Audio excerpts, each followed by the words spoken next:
In a nutshell, the WA government is in the ludicrous position of having to import at least 100,000 tonnes of coal from the East Coast's Hunter Valley because supplies to keep our two power stations operating and to keep your lights on and air conditioners on, of course, over summer, are too low. The supplies are too low here. Now, that's despite, of course, there being billions of tonnes of coal in the ground around Collie. Now, we can't get that coal because the mining companies say the contracts with the government don't make it viable for them to provide the coal for our power stations. Synergy was paying around $60 a tonne for the black stuff from Collie. And here's where it now gets ridiculous. Neither Synergy nor the government will tell us how much they are now going to be paying to ship the coal from Newcastle. They are hiding behind that old commercial in confidence rubbish. But maybe there's another reason, and it's a pretty embarrassing one. I've been told that the amount we're paying is between $400 and $500 per tonne. More than $400 to bring coal to a region where coal is everywhere. If the figure I've heard is correct, then every 100,000 tonnes is going to cost the taxpayers well over $40 million to get here. Now, there are many questions about this deal, but here's just one. Rather than spend more than $400 a tonne to bring coal from the East Coast, why couldn't Synergy have increased the value of its deal with the local coal miners? Even if they paid them $100 a tonne, well, we'd be probably $300 better off. How do we actually get into a situation where a coal-rich state has to import it from the other side of the country? Now, we went to the State Development Minister, Roger Cook. He's on a plane. He was unavailable. We've gone to Bill Johnson, Energy Minister. His media advisor is saying that this stuff is commercial in confidence, so he can't offer any help. The Premier is actually doing a press conference at the moment, so we've asked the reporters from Nine to ask him if he's prepared to say how much we're paying for all this coal that's coming from the East Coast. I'm being told it's between $400 and $500 a tonne. So, to discuss it further, the leader of the Liberal Party and energy spokesperson for the party, David Honey, joins me on the line. Thanks very much for your time, Mr. Honey. Dr. Honey, sorry. Good morning, Gary, and good morning to your listeners as well. So you just heard me say that I have pretty good information that we're going to be paying between $400 and $500 a tonne for this coal. What do you make of that? Yeah, well, I think your descriptor earlier, Gary, was spot on, and that is it's ludicrous.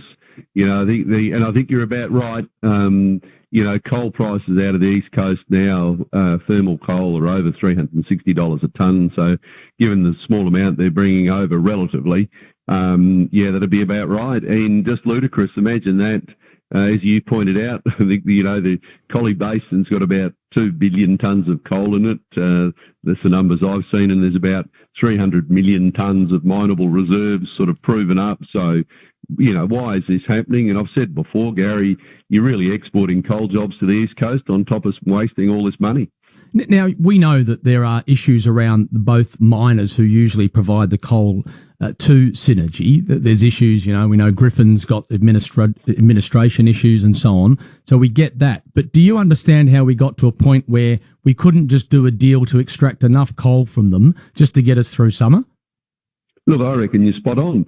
That's the role of government. It's funny, you got, Energy Minister Bill Johnson won't come on because he's Mines Minister as well. So if there's anyone who should have their finger on the pulse, it's him. And what they haven't done is done the sensible thing, exactly as you've said. Go to Premier and go to Griffin and say, listen, can we make some arrangement to get more coal out? Now, mining coal at Collie isn't simple. It's got what they call high strip ratios. So you take about 12 tonne of dirt out, apparently, for every tonne of coal you get. But nevertheless, they could go to them, make a deal. And, Gary, this is this summer, which, everyone in the industry tells me we're heading into a deal of trouble. Mm-hmm. But, of course, looking forward, this is, I think, a portent of things to come. Well, because don't forget that the government earlier on, probably, about a month ago now, put out a statement saying, prepare for summer, start thinking about turning your swimming pool pump off at the peak times, only doing your washing during non-peak times. So they're kind of like preparing us. They said, that's just standard in terms of the sort of demands that come on the grid during summer. So we're just sort of putting the warning out there. But do you smell a bit of a rat that maybe they know that without this coal coming here from Newcastle, for example, and perhaps even more than 100,000, that we are staring down the eye of blackouts?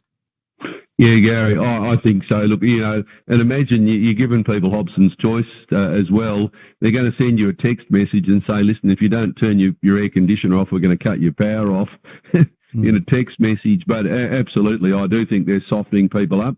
And I think it's because they've mismanaged that whole the energy transition. And it's funny, Bill Johnson loves to get out there and spruik the energy transition. But, and I've seen some data on this, everyone thinks that, the transition to renewables is a sensible thing. The whole question is how the pace you do it at. And bringing forward that closure of the coal stations to 2030 is obviously, put a death sentence on the coal mines, because they've also said they're not going to buy any energy from Blue Waters as well from 2030 on. And I've seen some numbers. There's no way the government, the technology doesn't exist for the renewables to provide that firming that you need at this stage. It may in the future, but it doesn't now. And so they're going to rely on gas. You cannot get enough gas down the pipeline to make up for the loss of coal. So, as I said, Gary, I think this is a portent of things to come. And you'd imagine these coal mines aren't going to go and invest millions and millions of dollars in new infrastructure to keep their mines running. If anything, it's going to get worse in the future. Yeah.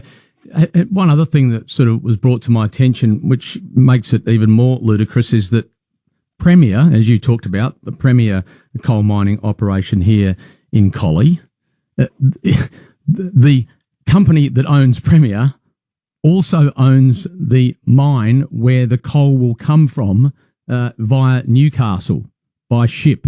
So in other words, we're paying about 60, 70 bucks a tonne to Premier in Collie, but we're going to go and pay one of their company sisters $400 a tonne to bring it from the East Coast. I mean, it's just bad economics. It's just bad planning, isn't it? Yeah, it really is, Gary. And as I say, you've got a minister who's the Minister for Mines, the Minister for Energy. He loves to duck behind commercial in confidence. Every time some private sector company opens a new solar farm or a wind farm, he's front and centre. He's standing there with his fluoro jacket on, his helmet on, and he's out there taking credit for it. As soon as there's a problem, he goes, oh, no, I can't talk about this. It's commercial in confidence. And absolutely, I had a colleague who suggested that to me, that they smelled a rat with this. But look, I guess we don't know what the commercial arrangement with Synergy is. I'll definitely be asking those questions because the public has a right to know. I mean, at the end of the day, any way you cut this cake, it's going to be the taxpayer that's going to be stumping up this extra money.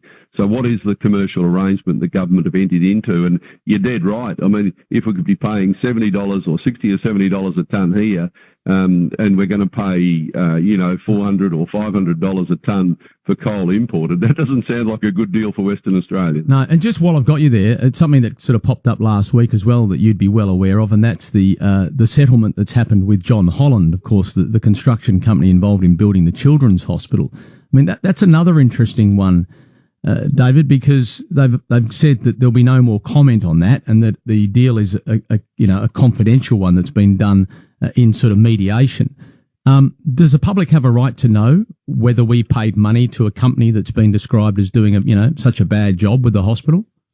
Well, of course we do, Gary. I mean, commercial in confidence is when, government's done a deal with industry and you don't want to release information that could commercially disadvantage that company.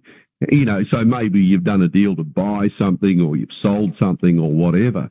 How could that possibly apply in that circumstance? By all, it's pretty clear from what you hear, the government's paid money.